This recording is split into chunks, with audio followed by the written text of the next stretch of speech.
สบายดีพี่น้องสบายดีพี่น้องมุสกุลสุคนเด้อนะพี่น้องทั้งฝั่งลาวฝั่งไทยและอยู่ต่างประเทศนะตอนนี้เมนสบายพาทุกคนมาชมบรรยากาศหรือมาชมโรงแรมงามนะพี่น้องเนาะอยู่ที่สปปลาวกับมีโรงแรมงามคือกันเด้อพี่น้องเนาะอันนี้เป็นครั้งแรกเนาะสบายมาประชุมมาเวียกราชการพี่น้องก็เลยสิได้ถ่ายภาพบรรยากาศให้ทุกคนรับชมนำกันเนาะตอนนี้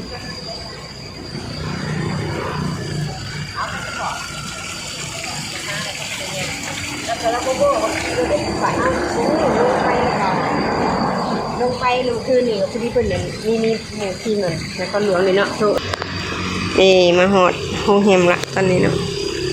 เฮาสิเข้าไปประชุมอยู่นี่พี่น้องมาเวียกมื้อนี้เข้าเวียกเข้างานทุกคนเวียกราชการอันนี้ก็เป็นข้างทำอิฐเด้อพี่น้องเนาะที่ว่าสบาได้มาเข้าโรงแรมที่ว่ารู้เฮงเนาะพี่น้องรู้สำหรับสบาเนาะพอเป็นข้างทำอิฐที่เฮาเคยเข้ามาอันนี้เป็นโรงแรมเอสวังเวียงพี่น้องอยู่ที่วังเวียงเด้อเนาะโรงแรมหลังนี้แม่นงามแล้วก็มีแต่แขกต่างประเทศเนาะพี่น้องที่เข้ามาพักมาเซาและคนลาวก็มีเนาะเพราะว่ามันราคาจะค่อนข้างจะสูงเนาะทุกคนเนาะ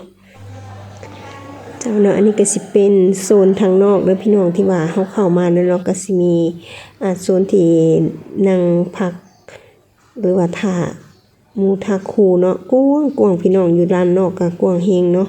มีโต๊ะรับแขกแล้วก็มีร้านอาหารมีร้านขนมเนาะทางข้างๆเนาะพี่น้องมีกาแฟสามารถนั่งรอท่าเข้าเวียกเข้างานได้เพิ่นจะเปิด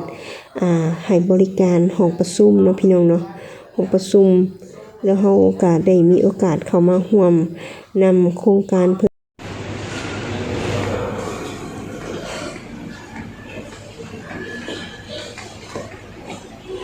งามแต่เราองค์เฮงงามเป็นงามนี่ซะเนาะโรงแรมเพิ่นก็สิมี6ชั้นผู้ใดทุกคนบ่ธรรมดาเนาะห้องนอนเพิ่นก็จะอยู่ชั้น2ชั้น3ชั้น4แล้วก็จะมี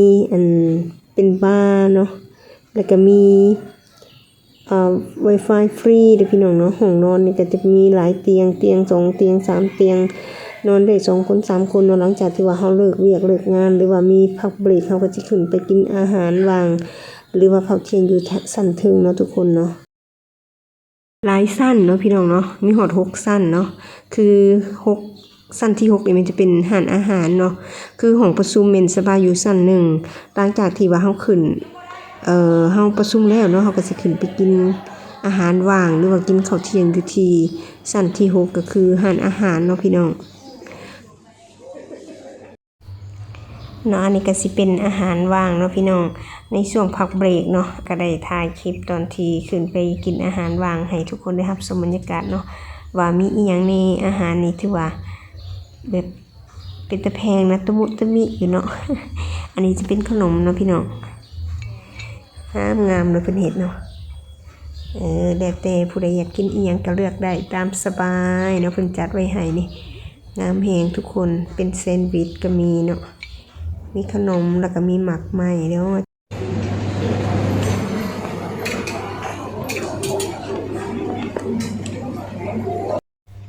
นี่ตอนนี้สบาก็ได้อาหารว่างมาแล้วทุกคนเนาะมีแซนด์วิชมีเมี่ยงทอดแล้วก็มีขนมเค้กกล้วยมีหมักเคนตาลุแตงเคนตาลุแล้วก็มังกรเนาะทุกคนเนาะแล้วก็มีโอวัลตินเนาะพอดีสาวพนักงานเสิร์ฟเพิ่นส่งโอวัลตินให้กับสบา1ซองสบายังดีที่ว่าสบายังมีโอวัลตินเนาะเพราะว่าสบากินกาแฟบ่ได้หั่นน่ะทุกคนวิวงามๆทางนอกอันนี้เบิ่งในโรงแรมทุกคนพักเบรกเนาะอันนี้เนาะพากันมากินกาแฟ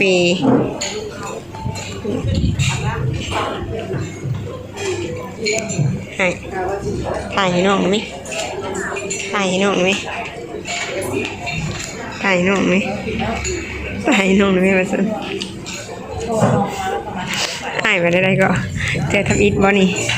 เธอทำอีทบ่ที่ว่ามานั่งรู้ไปคือรู้แต่อายปะท่านผู้บ้านในมือจับขึ้นว่าเอาวิดีโอเลยโดยจะเป็นคนที่เขา โอเค มันมีปุ่มค้างได้ AI เพิ่นถ่ายวิดีโอให้เนาะแต่ว่ามันกล้องมันย้อนแสงเนาะมันสิเป็นสีขาวเลยก็เพิ่นบ่ได้แตะกล้องให้หันนะสิบ่เห็นอันรูปภูเขาเนาะทุกคนเนาะสบายมาแตะอันถ่ายตัวนี้จะเห็นรูปทิวทัศน์ธรรมชาติที่สวยงามให้ทุกคนได้รับชมกันเด้อเนาะอันนี้เป็นวิวเบื้องนอกเด้อพี่น้องนี่เฮาแนมลงแต่ชั้นที่6เนาะเฮาจะเห็นภูเขาที่สวยงามวิวทิวทัศน์ธรรมชาติงามแฮงทุกคนที่ว่าเฮาพักกินอาหารว่างแล้วเนาะก็พากันมาสืบต่อเฮ็ดเวียกใหม่พี่น้องเนาะแล้วก็สิได้กินข้าวเที่ยงได้หลังจากที่เฮาเลิกเวียกตัวนี้แล้วเนาะพักเที่ยงแล้วก็ไปกันไปกินอาหารเที่ยงเลยพี่น้องเลยไปมากินข้าวเที่ยงแล้วบัดนี้ฮะกินข้าวเที่ยง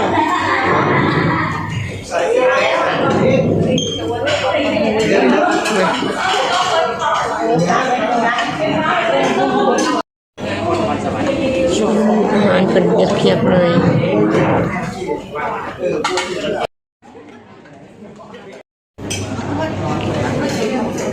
เป็นตากล้องสะดอกทางนี้ฮะ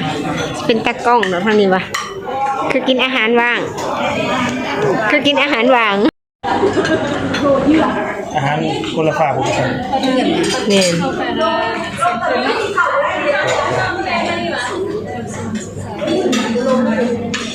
เจ้าเมื่อกี้ก็แจ้งเจ้า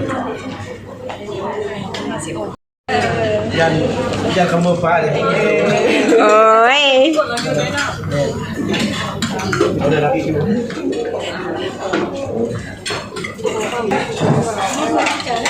บันทึกวิดีโอนิดนึง ไปประชุมดูดาราเลยอยู่ตอนนี้ก็มาเข้าที่แม่เจ้าเนาะอันนี้ก็สิเป็นบรรยากาศเนาะทุกคนที่เป็นร้านอาหารกับกว้างๆโดยอยู่ชั้น6เนาะพี่น้องอันนี้เป็นหยังไงน้ำหวานยังแน่สาลีบ่นี่สังคูบ่คารุนดูอีหยังซะคารุนดูอีมังอึเด้ค่ะสักครู่เลยอันนี้สักครู่เนาะมันเร็ว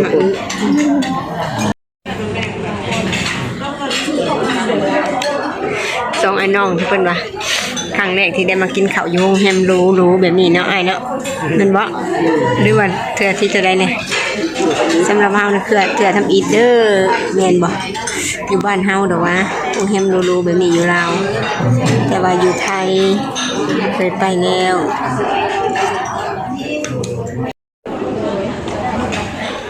ได้ย่อยได้แหมเห็นบ่ย่อยจนได้เป็นกระเสพเนาะเสร็จก่อนขึ้นไปแล้วก็ยังได้ชมวิวทิวทัศน์ธรรมชาติอยู่ทางข้างโรงแรมงามพี่น้องเนาะมีภูผาและถ้าเฮาเนมลงหลุมเนาะก็สิเป็นเห็นทิวทัศน์ธรรมชาติคือไห่นาทุ่งนาพี่น้องเรียบงามดีทุกคนโอ้ยบรรยากาศดีทุกคนไปเลยอย่าลืมเด้ออันนี้เป็นทั้งข้างทางหลุมโรงแรมเด้อทุกคนเนาะเฮาอยู่ชั้น6เนมลงจะเห็นบรรยากาศแบบนี้เนาะสบายกันยังหมักเฮงทุกคนงามเฮง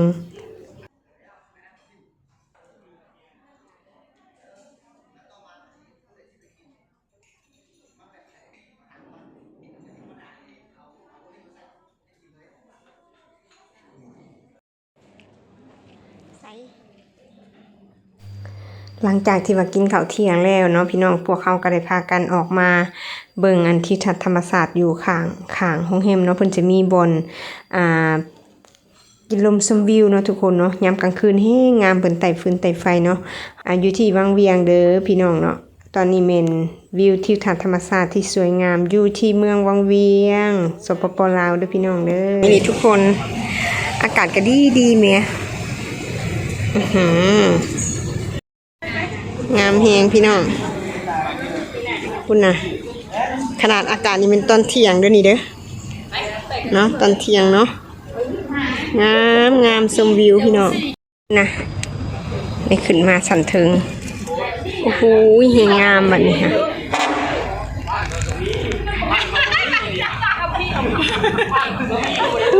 ชมวิวพี่น้องงามแฮงสุดยอด ใครมากก็สิพากันมาถ่ายรูปอยู่นี่เนาะดูวิดีโอแป๊บบ่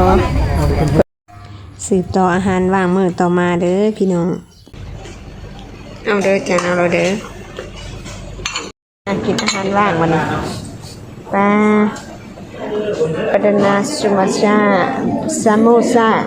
กล้วยซาโมซากล้วยว่าซั่นอันนี้เนี่ยเราเคยสร้างประวัติดีกว่า นะ เราเคยสร้างประวัติการสำเร็จเนาะสำนัก แม่นเนาะ ไม่ถาม กินขนมเด้อ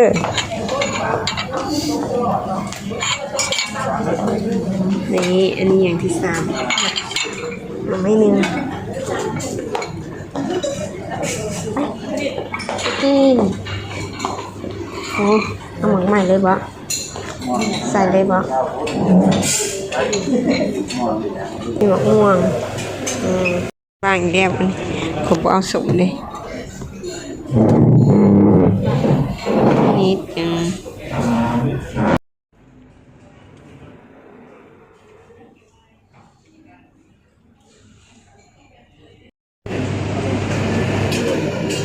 อาหารเช้ามื้อที่2อาหารพักเบรก